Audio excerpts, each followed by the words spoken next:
The morning hung heavy with a kind of silence that made men nervous. Not the peace of a countryside before dawn, but the silence that came after too much noise, when even the birds refused to return. In the shattered remains of a French village, 6 American soldiers crouched beneath what had once been a barn roof, their faces streaked with ash, mud, and the hollow fatigue of men who'd seen too much in too few days. The fields beyond were swallowed in fog so thick it seemed alive, curling through the wreckage and drifting over burned-out trucks, shattered helmets, and the blackened skeletons of trees stripped bare by artillery fire. Somewhere beyond that fog, the war still raged. Yet here, for the first time in weeks, nothing moved. That stillness felt wrong. It pressed against their eardrums like the air before a storm, full of secrets that didn't want to be spoken aloud. Private Alan Baker knelt near the doorway, hands trembling slightly as he cleaned the bolt of his rifle. He was 21, but looked 40, with eyes that seemed to stare past the world, as if part of him had already gone somewhere else. Sergeant Donnelly, older and carved from something harder than the rest, stood nearby with his binoculars raised, peering into the mist. The lenses were cracked, the metal dented, but Donnelly refused to let go of them. "Something's out there," he muttered, his voice low and dry. "Listen." The men froze. At first, there was nothing, just the faint creak of broken beams shifting in the wind. Then, somewhere in the distance, a strange hum began to rise. It wasn't the deep, throaty pulse of a bomber, or the sharp rattle of a German Messerschmitt. It was higher, cleaner, like a whistle sharpened on steel, swelling and fading as though circling above them. The sound crawled under their skin. Riley, the youngest of the group, gripped his helmet and whispered, "That's not one of ours, is it?" No one answered. The sound came again, closer this time. The ground trembled, the air itself seeming to vibrate with a kind of violent energy that had no direction. Donnelly scanned the sky but saw nothing, only the swirling fog that turned every shadow into a ghost. The noise shifted suddenly, sweeping across them like a blade, making their hearts lurch as it vanished into the distance once more. "Maybe it's a Luftwaffe recon," said Corporal Reeves, trying to sound confident but failing. "Could be hunting trucks or supply lines." Donnelly didn't respond. He just lowered the binoculars and rubbed the bridge of his nose, his face creased with exhaustion and something close to dread. "No," he finally said. "That's something else, something faster." They waited. Hours crawled by. The fog thinned, revealing the twisted wreckage of the countryside, the burned wheat fields, the rusted tanks half sunk in mud, the distant church spire leaning at an impossible angle. Every sound felt amplified, boots scraping over stones, a cartridge clicking into place, the low rasp of breath through dry throats. The strange hum didn't return, but none of them relaxed. They'd learned too well that quiet was only the world holding its breath before it screamed again. By afternoon, the sky had turned the color of dull pewter, and the air stank of oil and wet soil. Baker stepped outside the barn, scanning the horizon through eyes red from sleeplessness. He thought about home, not the town, not the people, just the open fields, the wind moving through corn stalks in long, easy waves. It was strange how war taught a man to miss silence, even when silence terrified. He closed his eyes, and for a heartbeat, he could almost hear the soft hum of his father's tractor. That's when the sound came again, but this time, it wasn't faint. It tore through the clouds like a scream, pure and savage, echoing across the valley with such force that the very air seemed to split apart. The men hit the dirt, hands over their heads, expecting bombs. None came. Instead, a single shape burst through the fog, sleek, silver, alive with fury. The roar became a song, high-pitched and beautiful in its violence. A P-51 Mustang, American. The insignia shone like fire on its wings as it dove low, skimming the treetops, its propeller carving the air into a thunderous wail that shook leaves from the branches. It banked hard, sunlight flashing off the polished metal, and for that brief second, every man below forgot his fear. The sound that had haunted them all morning was suddenly transformed into something divine. It wasn't a warning, it was salvation. The plane roared past, and they could almost feel the pilot's presence, unseen but familiar, like the ghost of courage returning to their hearts. For the first time in days, someone laughed, a short, breathless sound that turned into a sob halfway through. Riley clutched his helmet, shaking his head, tears cutting pale lines through the dirt on his face. "That's one of ours," he whispered. "God damn, that's one of ours." Donnelly didn't speak. He just looked up, following the plane as it disappeared into the sun, his jaw tight, but his eyes wet. Around them, The silence broke apart. The men started moving again, checking rifle, adjusting packs, finding direction. Hope had weight again, shape again. Somewhere in the distance, the faint roar of the Mustang returned, chasing away the last echoes of despair that had settled in their bone. And though the war still surrounded them, though death was still just beyond the trees, something inside them shifted. The sound no longer frightened them. It called to them. It reminded them that the sky was still theirs.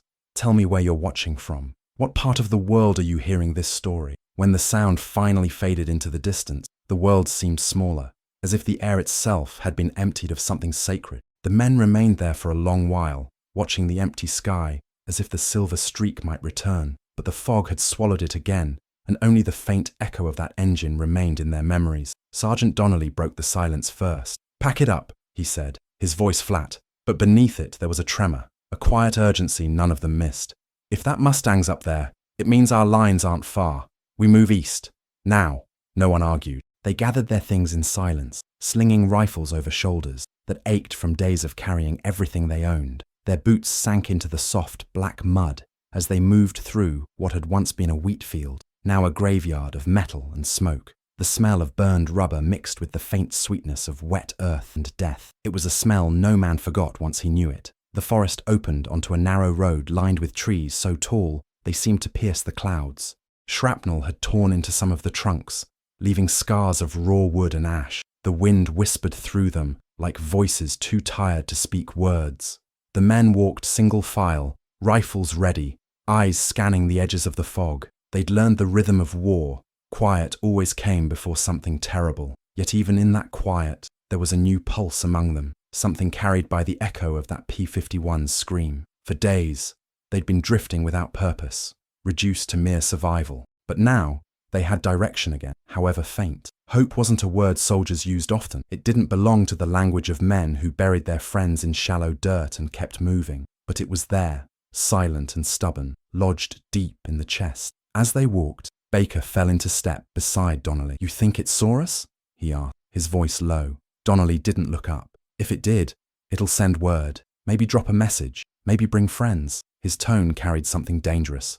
Belief. Baker nodded but said nothing. In war, belief was fragile. It had to be handled carefully, or it shattered and cut you worse than despair. They marched on until the road dipped into a small valley where the remnants of a farmhouse stood, a stone chimney, half a wall, and the twisted outline of a horse cart burned down to the axle. Inside the ruins, they found bodies, 3 of them, 2 in German uniform, 1 in civilian clothes, a young woman with her arms outstretched toward nothing. The air hung thick with the stale weight of death. None of the men spoke as they covered her with a tattered blanket. By dusk, the fog had given way to a bruised sky streaked with the color of rust. The road turned to gravel, leading them toward the faint sound of water. A river, slow and wide, flowed through the valley ahead, reflecting what little light remained. They decided to make camp there. The war had taught them that movement without rest killed a man faster than a bullet. They built a small fire hidden beneath the rocks and boiled what rations they had left. Conversation came slowly, unevenly, like muscles remembering how to move after being numb too long. Someone mentioned home. Someone else mentioned God. Riley, staring into the fire, whispered, "You ever think the war's listening to us?" The question hung in the air, absurd, and yet not. No one answered him, because deep down, they all knew it felt true. That night, as they took turns keeping watch, Baker found himself staring at the stars, faint behind the drifting clouds. Somewhere out there, men were flying, pilots cutting through the same night sky with nothing but instinct and faith to guide them. He thought of the Mustang again, of the way it had screamed through the fog like a messenger from heaven. Maybe that pilot didn't even know they were down here. Maybe he'd just been hunting, following orders, never realizing that his engine's cry had pulled 6 men back from the edge of breaking. The thought made Baker smile for the first time in days. The next morning came cold and grey. The fire was dead, and so was the last of their warmth. They ate in silence, chewing dry biscuits that tasted of dirt and exhaustion. Donnelly spread a map over his knee, tracing the river's path with a gloved finger. "If we follow this," he said, "we hit the main road by nightfall. If the Mustang came from our lines, it's somewhere east of that." He looked up at them, eyes red but steady. "We keep moving." There was no argument. They rose, tightened straps, and began to walk again. Each step, a promise that they'd make it out alive. Each breath an act of defiance against the void that waited behind them. And then, Faintly, far above the trees, the sound returned, distant, low, almost hesitant. The men froze, heads tilting toward the clouds. The noise grew, swelling like a heartbeat, gathering strength. Baker grinned without realizing it. "He's back," he said softly. The others smiled too, small and tired, but real. For a few precious seconds, the war didn't feel endless. It felt like something that could be won. If you've ever felt that spark, that moment when hope returns after the dark, make sure to subscribe. Because stories like this remind us that even in the loudest wars, courage sometimes starts with a single sound. The forest ahead was no longer quiet. It breathed with the low hum of distant engines and the rhythmic pulse of artillery rolling like thunder across the valley. The men moved through the trees in crouched silence, boots sinking into damp leaves, rifles ready, eyes darting toward every shadow that looked too still. The world had turned grey again, sky, smoke, soil all blending into one endless colour of fatigue. They were 3 days without contact, 3 days of walking through the wreckage of France, tracing the echo of that Mustang's cry like a trail of hope. But hope could be a dangerous compass. It could lead you straight into hell if you weren't careful. By midday, the fog had thinned enough for them to see the road ahead, a dirt path winding between two ridges. Donnelly raised his fist, signaling them to stop. The men dropped low, hearts thudding, breaths shallow. Across the road, barely visible through the trees, lay the glint of steel, helmets. German, maybe half a dozen, maybe more. The Americans sank into cover, pressing against the earth, the damp chill seeping through their uniform. They hadn't fired a shot in days, and the silence of waiting felt worse than combat. Baker's hands trembled on the stock of his rifle. His throat was dry, his tongue stuck to his teeth. He could hear the Germans talking faintly, laughing even. That sound was unbearable. Laughter didn't belong in this place, not after what they'd seen. Donnelly crawled to the edge of a fallen tree and peeked through his binoculars. "Patrol," he whispered. "Lightly armed, we can go around." But the road was their only path to the east. If they detoured, they'd lose hours, maybe days. And every step away from that P-51 sky felt like moving backward into the dark. Donnelly's jaw tightened. He studied the road, the trees, the slope of the ground. Then he looked at his men, mud-streaked faces, hollow eyes, fingers trembling with exhaustion, and knew they couldn't run anymore. "We take them quietly," he said, "fast and clean." They fanned out through the underbrush, crawling like ghosts between the roots. The air grew heavy with the smell of pine and sweat. Baker felt the earth press against his cheek as he moved, his rifle tight against his chest. He could hear the Germans clearer now, boots shifting, a canteen sloshing, a man humming a tune that sounded out of place in the ruins of war. Donnelly signaled with 2 fingers. The squad froze, then moved as one. The first shot cracked like a whip, Reeves firing clean through a German's neck. The sound was followed by chaos. The forest erupted in gunfire, muzzle flashes lighting up the trees in sharp bursts of white. Baker fired blind toward the movement, the recoil jarring his shoulder. Leaves and bark exploded around them as bullets tore through the air. "Fall back!" Donnelly shouted, but the word barely cut through the storm. Riley stumbled beside him, firing, reloading, firing again until his rifle clicked empty. The Germans were shouting now, voices hard and panicked. One of them threw a grenade, the dull thud of it hitting the ground, sending a bolt of terror through every man. Baker dove behind a tree, covering his head as the explosion ripped the air apart, raining dirt and splinters. The world went white, then silent. When the ringing in his ears faded, he heard the faintest sound, one that didn't belong to gunfire, a distant roar, faint at first, then growing. The men looked up. Through the torn canopy of the trees, a silver blur shot across the sky, sunlight glinting off its wings. The roar built into a scream, the same fierce cry that had haunted and saved them days before. "P-51!" Riley yelled, his voice breaking with disbelief. The Mustang banked hard, rolling in perfect precision, and dove. The forest erupted in a hurricane of noise as its .50 caliber guns tore into the German position. The trees split, dirt exploded, and the enemy vanished into chaos. The scream of the Mustang drowned out every other sound. Pure, violent, beautiful. The Americans ducked low as the plane roared overhead, the force of its dive shaking the ground beneath their knees.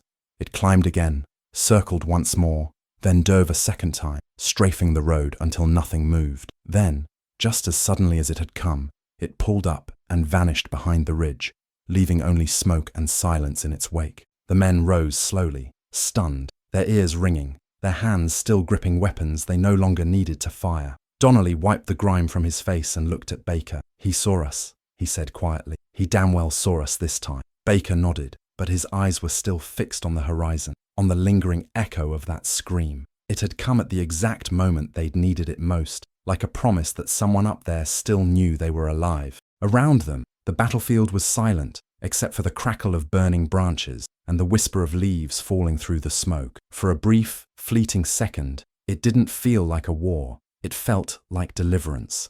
If that kind of courage still moves something inside you, don't just scroll past. Subscribe now, because there are more stories like this, of men saved by a sound, by a flash of wings, by the hope that refuses to die. The smoke settled slowly, curling upward from the shredded trees like ghosts, trying to climb back into the sky. The men stood frozen among the debris, the smell of gunpowder still heavy in their throats. For a long minute, no one spoke. The forest, once alive with gunfire, had fallen silent again, the silence of something sacred, broken and remade. Donnelly lowered his rifle, his hands trembling slightly. He was shaking, not from fear, but from disbelief, the kind that creeps in when a man realizes he's alive when he shouldn't be. "We owe that pilot our lives," Reeves muttered, wiping soot from his face. "Every damn one of us."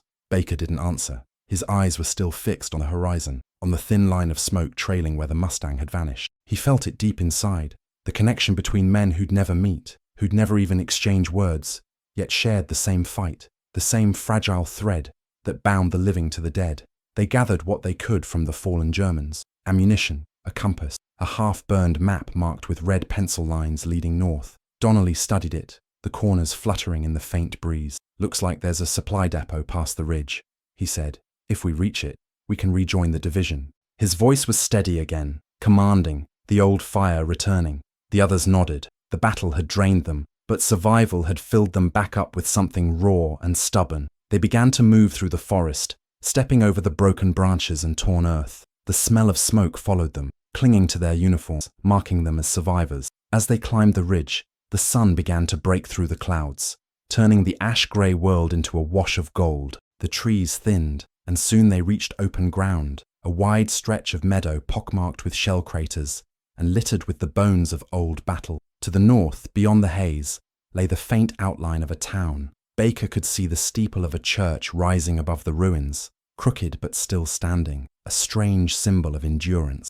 Donnelly raised his hand, signaling for a halt. "We move through that town before dark," he said. "Stay low, stay quiet." The men nodded, but their eyes were drawn to the sky again. It was clear now, the kind of blue that looked too peaceful for war. Somewhere up there, that Mustang was still flying, its pilot maybe glancing down at the same land, wondering if those 6 men made it out alive. They reached the town by mid-afternoon. The streets were a graveyard, windows shattered, doors torn from hinges, the faint stench of rot seeping from basements that once held laughter. A child's toy lay in the mud near a crater, one wheel missing, the other spinning slowly in the wind. Every step echoed off stone walls, and every echo felt like it might bring trouble. Baker's nerves were raw. He kept scanning the rooftops, expecting snipers. Riley clutched his rifle tight, whispering prayers between breaths. Donnelly led them through an alley, past a bakery turned to rubble. Then they heard it. Boots. Not their own. The sound came from ahead, steady, purposeful. Donnelly raised a fist, and the squad melted into the shadows, pressing against the cracked walls. A German patrol, 5 men, maybe 6, rounded the corner. Their uniforms were clean, their rifles ready. They were confident, unhurried. They hadn't heard the Mustang. They didn't know what kind of ghosts walked these streets now. Donnelly met Baker's eyes, gave the signal, and the world snapped back into violence. Gunfire tore through the air, echoing down the narrow street like thunder trapped in stone. Baker dropped to one knee, firing until the clip emptied, the recoil punching into his shoulder. Riley shouted, the word lost in the chaos, as bullets chewed the brick beside him. Reeves went down, hit in the leg, dragging himself behind a toppled cart. The fight lasted less than a minute, but it felt like hours, each second stretched by adrenaline and terror. When it was over, the street was silent again, broken only by the ringing in their ears and the slow, uneven breathing of men who had almost died. Donnelly checked Reeves's wound. Clean shot, not fatal. "He'll make it," he said. "We keep moving." The squad gathered themselves, shoulders slumping under the invisible weight of what survival cost. The town stretched ahead, quiet once more. Baker looked up at the church steeple, its cross bent but unbroken, and thought of the plane, the way it had cut through the sky like faith given wings. Maybe war wasn't about winning any. Maybe it was just about holding on long enough to see the light again. They pressed on until night began to fall, the horizon bleeding red over the ruined rooftops. In the distance, a faint rumble rolled across the valley, artillery from somewhere far away. But above it, faint, almost like a whisper, came another sound, that same high, wild scream that made their hearts leap. The Mustang was still out there, still fighting, still alive, and in that sound, they found strength again.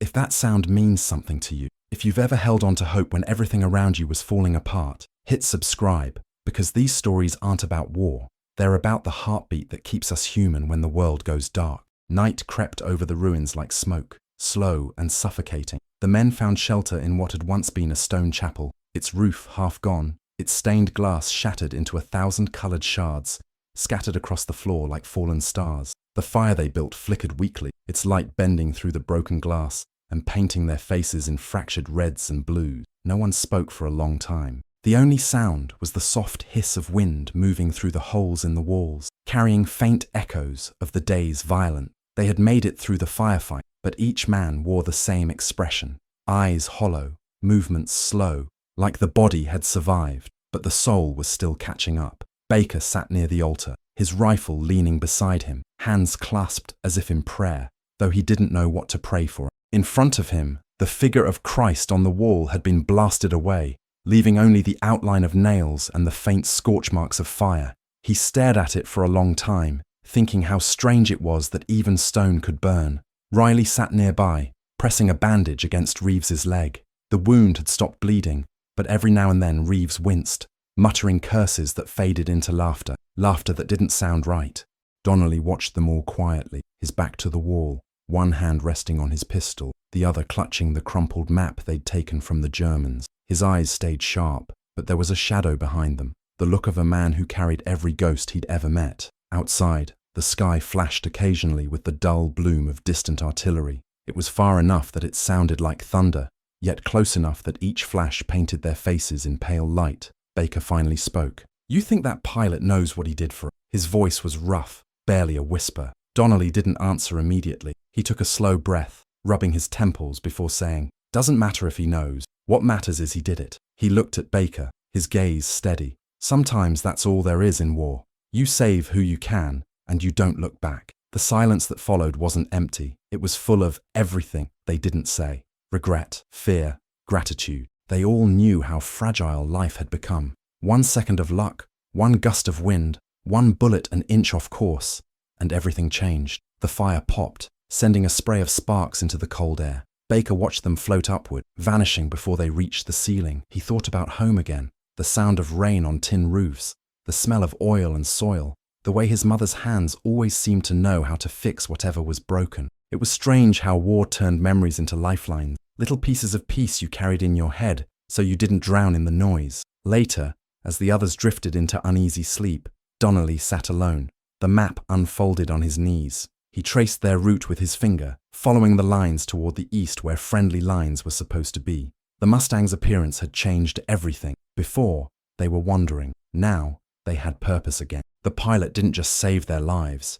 He gave them direction. Somewhere out there, beyond the forests and ruins, was a sky that wasn't full of smoke. Donnelly closed his eyes, listening to the wind howl softly through the cracks in the walls. For a second, he could almost imagine the faint rumble of an engine high above, circling, watching, protecting. It wasn't just the sound of a machine. It was the sound of mercy. By dawn, the fire had gone out. The men rose quietly, packing their things with the sluggish rhythm of exhaustion. Reeves leaned on Baker as they moved through the chapel's broken doorway, stepping into the grey morning. The air smelled of ash and dew. The world was still scarred, but in that early light, it looked almost peaceful, like a place remembering how to breathe again. Birds began to sing somewhere in the distance, hesitant at first, then louder, as if reclaiming what was theirs. The men walked down the narrow path out of the town, their silhouettes framed against the pale sky. None of them spoke, because words felt too small for what they carried. Halfway down the road,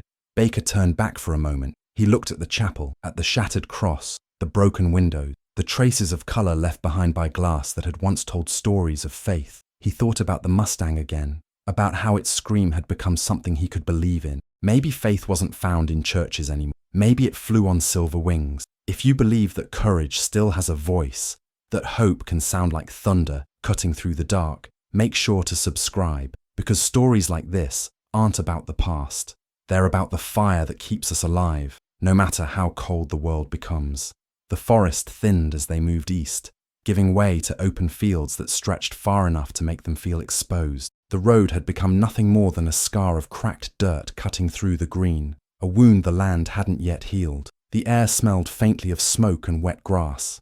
Each step felt heavier than the last, their bodies carrying not just gear, but the weight of every hour survived. Reeves limped beside Baker, his arms slung over the younger man's shoulder. Donnelly led the group from the front, scanning the horizon with a gaze that never stopped searching. They didn't speak much anymore. After so many days, words had become unnecessary. Each man could read the others through the way they moved, the tilt of a head, the tightening of a hand on a rifle, the shift in breathing that came when fear drew close.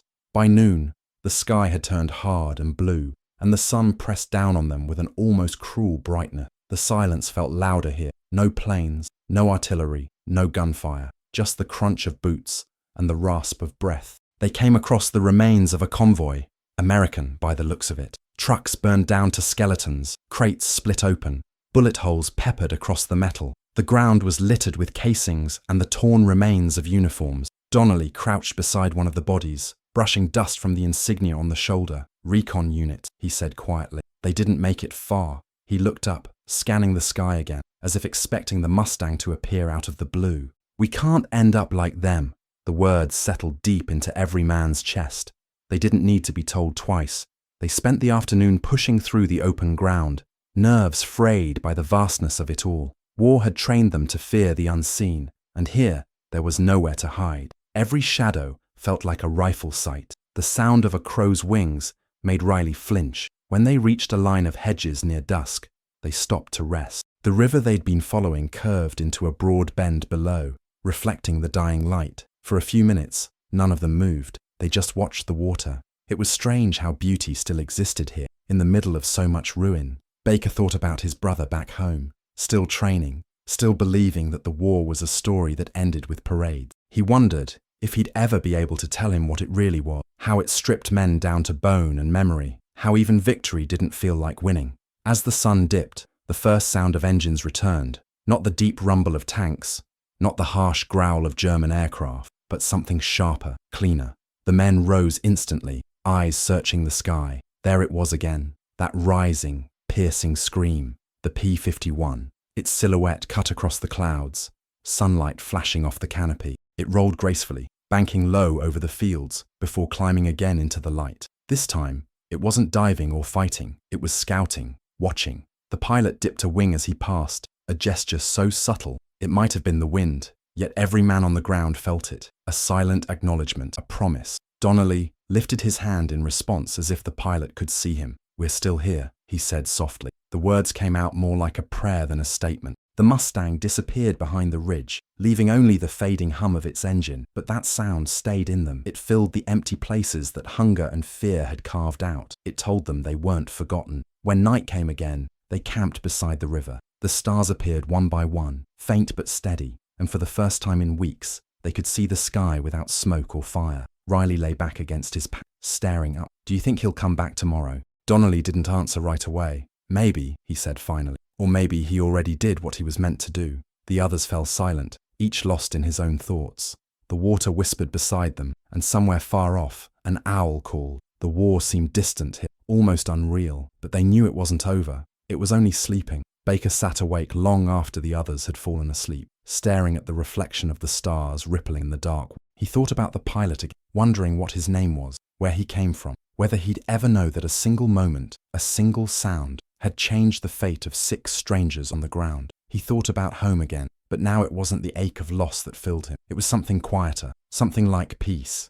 If you can still feel that peace in the middle of chaos, if you believe there's always someone watching over the fight, subscribe now. Because the stories that matter most aren't about war, but about the light that finds its way through it. By the time they reached the outskirts of friendly lines, the war had changed again. The land was still scarred, but the air no longer carried that thick, unending tension. The kind that made a man forget he was still human. The fields were quieter now, littered with the remains of what had been fought for too long. Smoke still rose in the distance, thin and white against the morning light. Donnelly led them down the final stretch of road toward a column of American trucks, their white stars bright against the mud. A medic waved them forward. For the first time in what felt like forever, someone was waiting for them. The men walked in silence, half afraid that if they spoke, it would all vanish like a dream. When they reached the camp, the world began to move again. Voices, laughter, the smell of coffee, the sound of men who were still alive. Reeves was taken to the medics. Riley collapsed on the ground and let out a breath that sounded like a lifetime leaving his lungs. Donnelly shook hands with another sergeant, trading clipped words about supply routes and casualty camps. But Baker stood apart, watching the horizon. The sky stretched endlessly before him, clear and pale, and in that stillness, he heard it again. Not loud, not near, but real. The faintest echo of that same high-pitched scream, rolling over the trees like a memory refusing to fade. He turned his head toward the sound, smiling without realizing. No one else seemed to notice. The others were too busy returning to life, but he knew.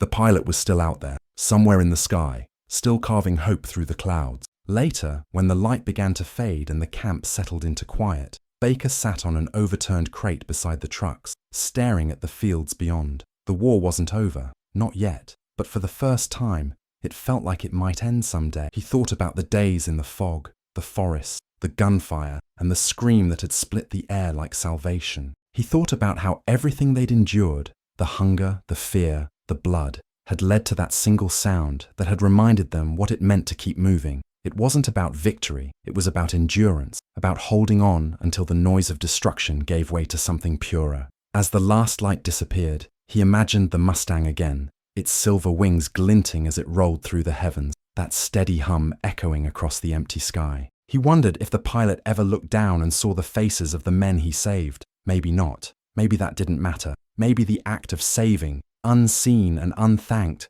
was the truest kind of courage there was. The kind that didn't need glory, only purpose. Somewhere above the darkness, engines roared again, distant, familiar. The sound faded into the night, but its echo stayed behind, alive in the hearts of those who'd heard it once and never forgot. Years later, long after the guns had gone quiet and the uniforms had turned to dust, an old man would stand in a field much like that one, the grass swaying around him, the wind whispering through the trees. He'd close his eyes, and for a moment, he'd hear it again, that same scream from the sky, bright and defiant, a sound that had once meant salvation. And though time had taken everything else, that sound would still make his chest tighten, his breath catch, his heart remember what it meant to be alive. Because some things never leave you, some echoes never die. If this story found you tonight, if you felt that sound, that heartbeat, that flicker of hope, subscribe now. Because there are more stories like this, of courage that lives beyond the noise, of men and moments that remind us the light always returns, no matter how long the night.